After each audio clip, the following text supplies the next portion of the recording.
Hey guys, today I'm going to be teaching you about keyframes in Adobe Premiere Pro.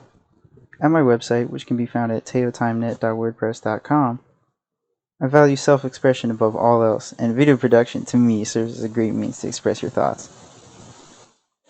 So, keyframes allow you to do a lot of different stuff.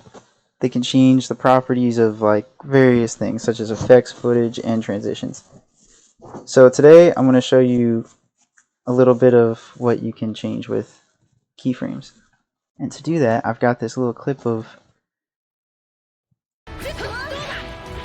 Krillin, the small man, beating up Videl. But then when you least expect it, this guy shows up and does his little dance. Now, there are ways you can spice this up. I just recorded this from the game. And there are ways you can make it do different stuff. Keyframes need a starting and end point. And we're going to go over some of the basics of that.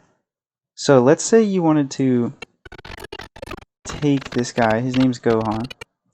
Say you wanted to take Gohan, and when he did his little dance, starting here, you want to make the screen rotate. So what you would do is you would position it here, or wherever you feel is appropriate, and you toggle your first keyframe. Now when you toggle your first keyframe, you'll see a little hexagonal little thing here, and this marks your starting point where you have it at 0 rotation, so it's not rotating at all, 0 degrees. Now, if you want him to rotate as he does his dance, you'd go over here to where his dance ends and put the rotation to 179.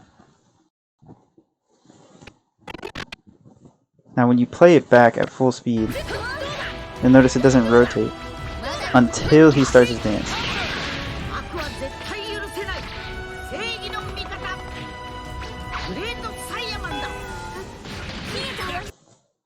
And as you can see, it ends when it's finished rotating. Now what if you wanted to make it rotate back to its original starting point? Well, it's actually not that hard. All you have to do is just make another keyframe, which you can add here by hitting add or remove keyframe. But also, an easier way to do it is by just changing it back to 0 at this point. And as you can see here, it looks like it just flipped back, but when you play it back,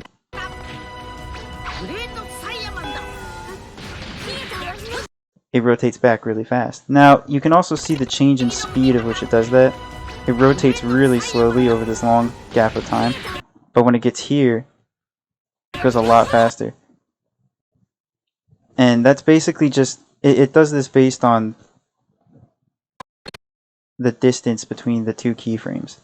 So this also applies to position. You can make a keyframe for position.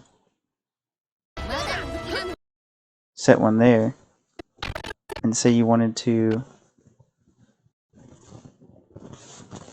move it up a whole lot more than you'd ever want to actually do. Then when you get to that point, it'll start moving up as well as rotating. As it moves up along the y-axis, it'll end at this keyframe, so it'll stay at 1146y. But if you wanted to set it back to what it was before, which was I think 540. Yeah, 540. It's the same principles with the rotation. The speed at which it does it scales with the distance, so it just pops back into place. Now if you really wanted it to pop back into place, what you could do is, let's delete this keyframe for a second. So using your arrow keys, you can go left and right to move by frames. You can hold it to make it move by a bunch. You can also hold shift and then hit these arrow keys, left and right on the arrow keys, and it'll move 5 frames at a time. So say you got this keyframe here, right? And you want it to really suddenly move back to 560 or 540. By setting it right next to it, you can see that as it slowly moves up here into that black space, and then it swiftly just goes straight back. It takes like 2 seconds, not even. Okay, so that's the basics of keyframes. You can do like a lot of things with it.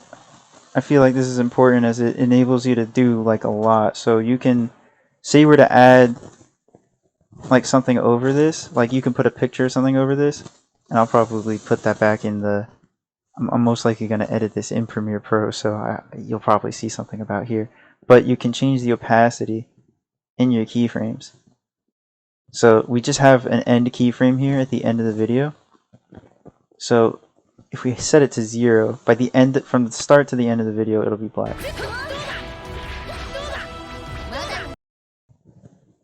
Wait, did I do something wrong? Oh, you guys, I forgot a fundamental thing. Keyframes have starts and finishes. Look at that. So I guess that's a good example of what happens when you don't set a starting keyframe. It just stays at 0 the whole time. So by having it at 66 over here, and then setting it to 0 over here, you can see it slowly sets it down to 0. And just to show you that this works, same principle applies. If we go here, where it says 0, we set the opacity to 100. Look at that, pops back in. Hey! So now, we've taken a perfectly normal clip and turned it into an absolute monstrosity.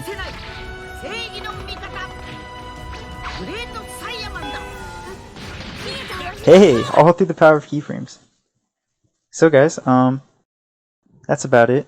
Keyframes enable you to do a lot of stuff, and I'm honestly hoping to see that some people can learn from this and be able to apply it themselves. So thanks again.